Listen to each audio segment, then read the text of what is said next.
No vídeo de hoje eu quero conversar com vocês sobre autismo nível 2 de suporte. Vamos tentar entender um pouquinho como que funciona.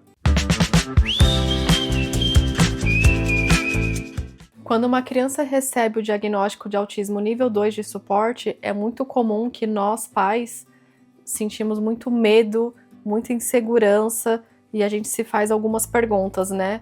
Será que o meu filho vai falar? Será que o meu filho vai ser dependente para o resto da vida? Aqui em casa, o Noah, ele tem o autismo nível 2 de suporte, esse é o diagnóstico dele.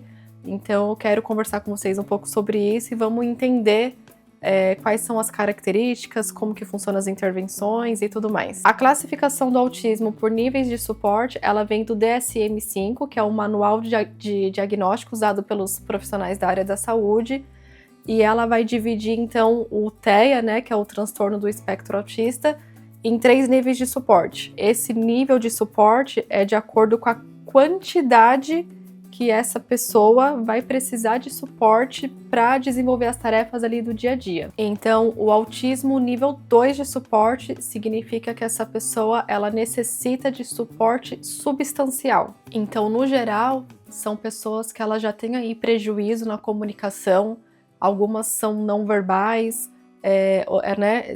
Com certeza tem um atraso aí na fala, são pessoas que elas precisam de muita ajuda, de uma ajuda constante para interações sociais, precisa de muito suporte para realizar as tarefas básicas do dia a dia, então você já percebe que é uma criança que ela demanda bastante suporte. Então, como o autismo nível 2 de suporte costuma se manifestar? É claro, né, gente, que cada criança é única, vai ter um jeito diferente da outra, mas no geral, no aspecto da comunicação, então elas podem apresentar ecolalia, dificuldades de iniciar uma conversa, em muitos casos tem ausência de fala, ou uma fala limitada, ou uma fala que não é funcional.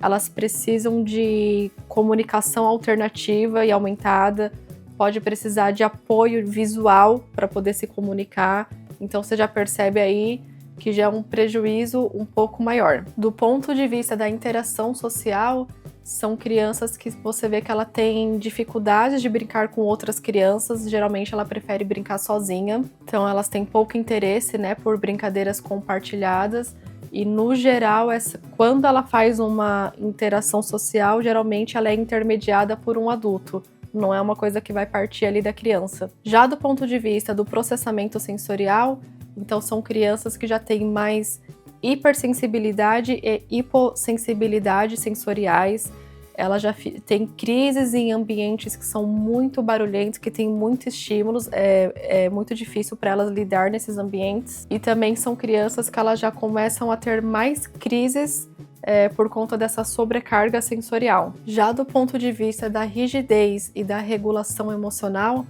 são crianças que elas têm bastante dificuldade para se autorregular, geralmente elas precisam da intervenção de um adulto para ajudá-las a se acalmar. Elas já têm um sofrimento muito maior referente a mudanças, elas precisam de muito mais previsibilidade e geralmente elas têm comportamentos repetitivos mais frequentes, que é o stimming. Eu já fiz um vídeo sobre isso, se vocês quiserem dar uma olhada, eu vou deixar o link aqui para vocês. Essas pessoas que estão no autismo nível 2 de suporte, elas aprendem, elas evoluem, elas se desenvolvem, porém o aprendizado ele é de uma maneira diferente. Então, geralmente, precisa de ensino estruturado, previsibilidade, repetição, apoio visual, mediação constante e tempo e respeito ao próprio ritmo. Então, na maioria das vezes, essa aprendizagem ela não acontece apenas por observação. Então, ela precisa ser ensinada de uma forma clara, concreta e consistente. O suporte, gente, ele é essencial. Então, geralmente, quem está nesse nível de suporte precisa sim de terapias. Aliás, todos os níveis precisam, né? Mas no nível 2, geralmente vai precisar de fono para ajudar na comunicação, sendo verbal ou não, terapia ocupacional, alguns casos precisa de fisioterapia, enfim, com certeza vai precisar de suporte terapêutico. E algo que é muito importante a gente entender, e eu lembro que quando eu descobri isso eu fiquei fascinada, assim, fiquei muito esperançosa, é que no autismo, se você, principalmente se acontece uma intervenção precoce, essa criança ela recebe ali todos os estímulos cedo que ela precisa, ela se desenvolve, ela é como, não é algo que é fixo, então ela consegue transitar entre os níveis de suporte. Então, uma criança que é do nível de suporte 2, ela consegue ir para o nível de suporte 1.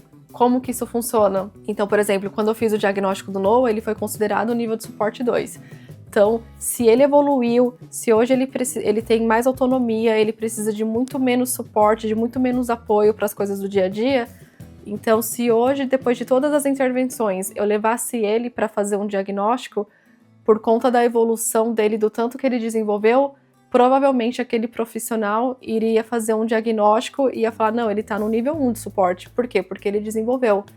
Então, é bom a gente ter essa clareza e para a gente ver a importância, né, de estimular os nossos filhos e de oferecer o máximo de suporte que a gente puder. Então, o desenvolvimento no autismo, ele não é linear, como nas pessoas neurotípicas, mas ele acontece sim. Então é isso, eu espero que eu consiga ajudar alguma família aí com essas informações. Lá no site oautismocomoelее.com eu tenho o artigo sobre todos os níveis de suporte, então você encontra lá mais detalhado, se você quiser dar uma olhadinha lá. Deixa o seu like para ajudar aqui o vídeo, deixa aqui no comentário qual que é o nível de suporte do seu filho, qual foi o diagnóstico que ele recebeu. E a gente se vê no próximo vídeo.